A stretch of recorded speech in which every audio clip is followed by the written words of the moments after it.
Assalamualaikum. Kali ini kita akan praktek yaitu tentang gaya. Tentang gaya listrik statis. Tujuannya untuk mengetahui adanya gaya listrik statis. Alat dan bahan potongan kertas kecil dan penggaris tentunya. Caranya kita akan menggosokkan penggaris ini pada rambut kita sampai 3 menit atau 5 menit. Kita gosok dan kita dekatkan pada potongan kertas. Yang kedua, gaya magnet. Tujuannya untuk mengetahui magnet dapat menarik benda-benda tertentu dan mengetahui benda apa saja yang bisa ditarik oleh magnet. Kita coba satu-satu, mulai dari paku. Kesimpulannya, benda yang dapat ditarik disebut benda magnetik dan benda yang tidak dapat ditarik disebut non-magnetik seperti kertas, pensil, batu, dan logam ini berserta penggaris itu non-magnetik. Sementara besi dan kancing itu adalah magnetik. Kancing atau peniti yang terbuat dari besi.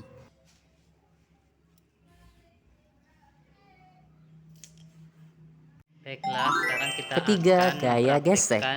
Gaya gesek. Alat dan bahan adalah neraca pegas satu buah dan alas kayu, alas mika, alas wol, dan alas busa. Tujuannya untuk mengetahui adanya gaya gesek pada kedua benda tersebut, yaitu antara balok dan masing-masing alas yang sudah kita sebutkan tadi.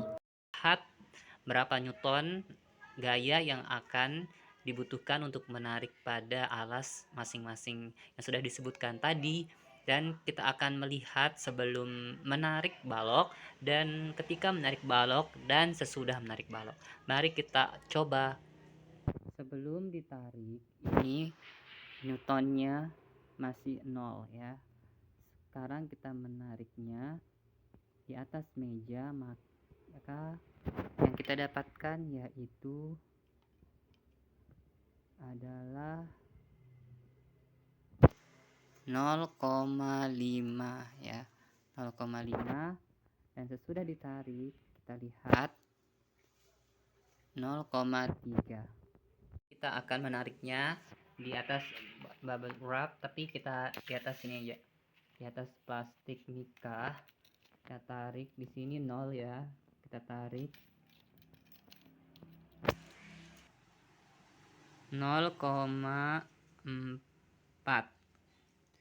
dan ketika sudah ditarik, sudah bergerak, dia 0,2.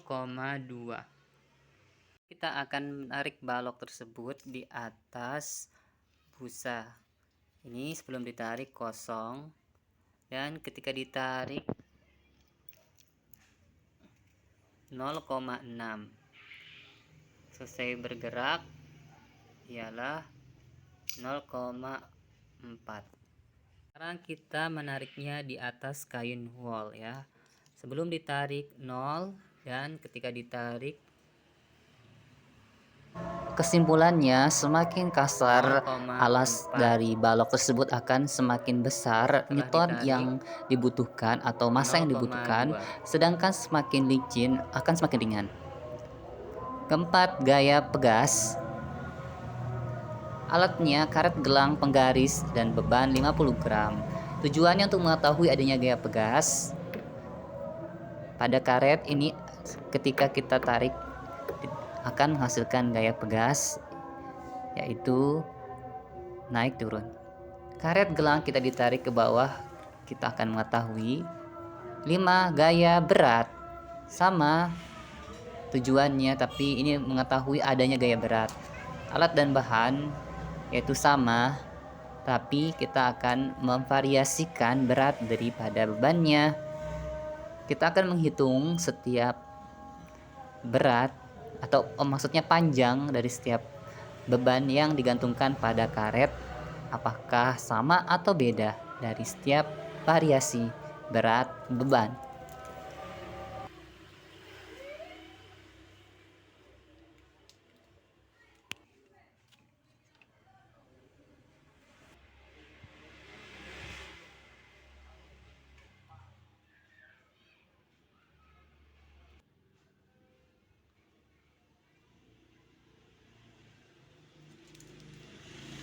Kesimpulannya, semakin berat beban maka semakin panjang pula karet. Hal tersebut disebabkan oleh gaya Teman-teman, itulah gravitasi tadi yang dihasilkan. praktek tentang Terima kasih. gaya